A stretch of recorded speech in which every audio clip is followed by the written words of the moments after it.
Aujourd'hui dans le Bitcoin, j'ai pas du tout assez dormi, à peine 5 heures, et pourtant je me suis senti très bien en me levant. Ça m'arrive certains jours, et à un moment donné de la journée, au hasard, mon cerveau lâche et c'est finito. Là pour l'instant ça va bien, mais si au cours de la vidéo je commence à dessiner des triangles sur l'action price, ou dire que le Doge a des bons fondamentaux, le pas un conseil en investissement s'incrémenterait de manière furtive.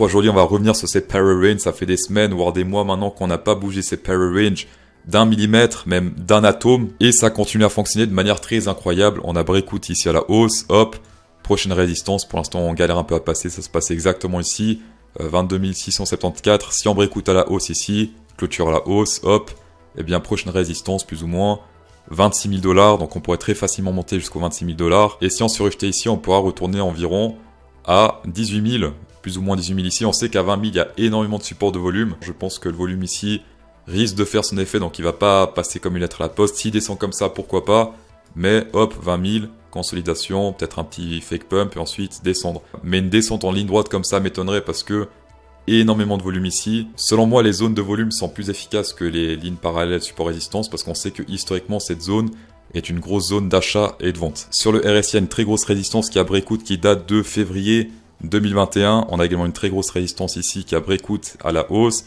qui date de janvier 2022. Attends, 2020, putain, ça fait 2 ans. Calme-toi, les pilules font pleurer. Ici, on a pété une résistance qui date d'1 an sur le RSI, mais encore plus incroyable, c'est cette résistance-là qui date de 2 ans.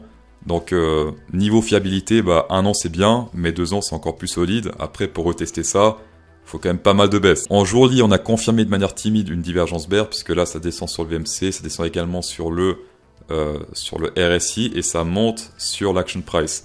Confirmé sur cette bougie-là, puisqu'on a ravalé légèrement une bougie bleue, et on est également très loin de l'EMA 20, comme j'avais dit, c'était avant-hier.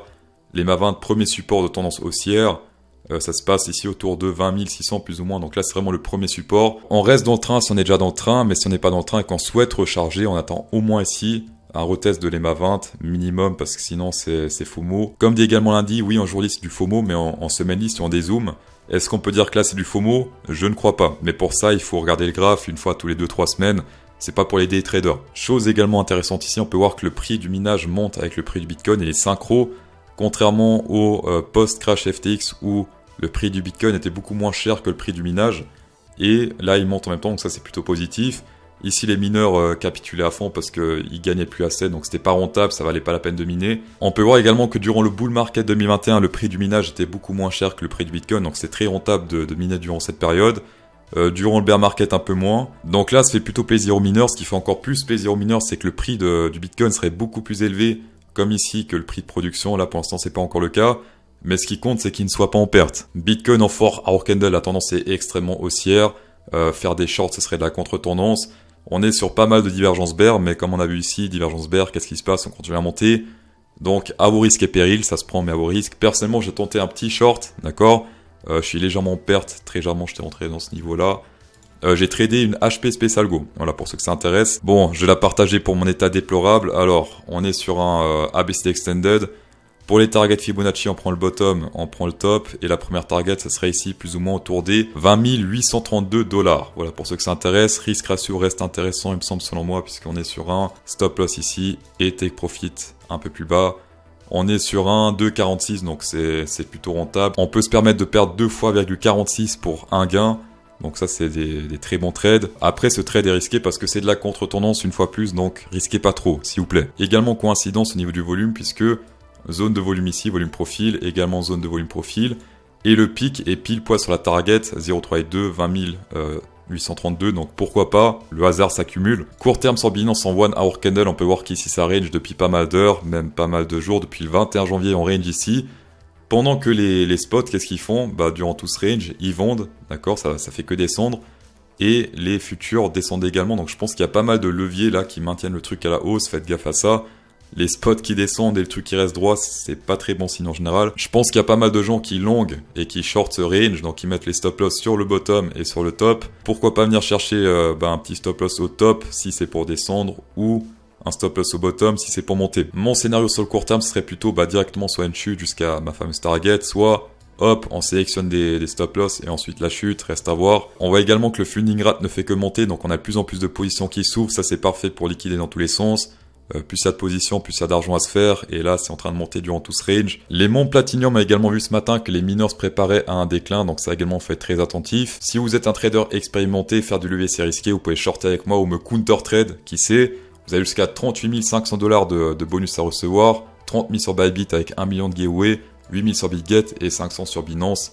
Tapez dedans. On va passer over en Ethereum en journée. Alors, on a eu le petit dump que j'attendais sur Bitcoin, sauf qu'il a eu lieu sur le Ethereum, fort dommage. Cependant, ce qui arrive sur le Ethereum peut se reproduire sur le Bitcoin et vice versa. Pour l'instant, l'EMA 200 fait office de support, tout comme le Fibonacci 0,3 1490. On l'a pas encore testé pour l'instant, regardez, c'est légèrement plus bas. Également sur le RSI, un support diagonal qui a breakout à la baisse. Prochain support, ça se passe ici autour des 51,86 sur le RSI. Pour l'instant, on est sur du 62, donc il y a encore un peu de chemin à la baisse pour le prochain support. Sur le SP500, est-ce qu'on a breakout? Théoriquement, visuellement, oui, puisque là, on a breakout cette résistance à la hausse, sauf que là, on a pris les lignes, parce que c'est plus précis que les bougies, et on peut voir qu'ici, regardez bien, on dépassait de lignes. Donc, si on est vraiment très précis, cette ligne-là dépasse, donc cette résistance est mal tirée. Ce qu'on va faire ici, c'est faire en sorte que aucun dépasse. Voilà, ici, pile poil sur la résistance, également ici, et on est sur le point de toucher cette résistance officielle. Donc on a la résistance EcoPulse en quelque sorte que tout le monde check sur les réseaux sociaux. La rouge c'est la EcoPulse et l'officielle c'est la jaune. Donc le but c'est de péter les deux afin de changer de tendance. On a nos résistances. Est-ce que en logarithmique peut-être c'est mieux parce qu'on est quand même sur du long terme. Là on est sur du... Ouais, ça fait 1 an quand même ce machin. En bougie ça tient la route honnêtement. Avec les tiges on teste la résistance. Et la rouge est un peu moche je trouve. Avec les bougies. Mais comme on l'a vu avant, c'est également moche sans les bougies. J'espère que je vous ai pas perdu, j'espère que je me suis pas perdu moi-même. Le Dodge c'est de la merde, c'est bon. Également, annonce d'importance 3 aux États-Unis à 16h30 cet après-midi, donc ça sera 16h30 heure française. Les stocks de pétrole brut, faites gaffe aux positions à cette heure-là. Également, petit détail sur le RSI, mais depuis août 2022, on s'est toujours rejeté dans cette zone à la baisse, donc dans cette zone rouge. Ici, il y a un petit rejet, mais qui était quand même important, même très important quand on peut le voir là. Un deuxième, un troisième et ainsi de suite. Dans tous les cas, merci d'avoir checké cette vidéo, c'est toujours un plaisir. Insérez un pouce bleu dans cette vidéo pour incrémenter encore plus le plaisir. Le plaisir sera d'autant plus partagé. Et bonne soirée.